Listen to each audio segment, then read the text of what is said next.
Y'all, this is a 1974 Craftsman that just got a 4x6, 4x7 building put on the old pop-up frame. And I said 2-horse Briggs.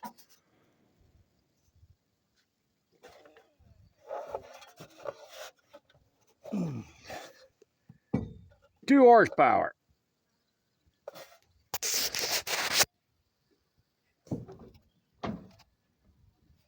Two horsepower. 1974 Craftsman, not the original motor, but they're gonna test it and see if it'll pull.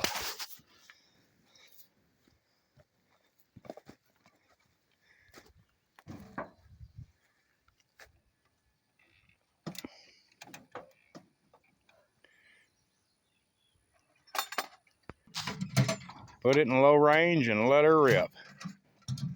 See if we need to put the golf cart on it or not.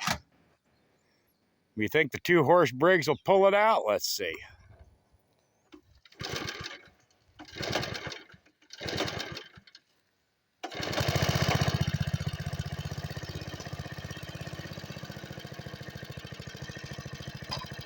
I'd put posi lock on too.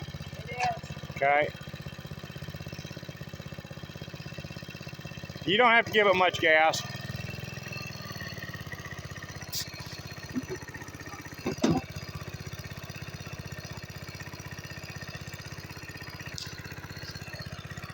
Okay, hold on. Let me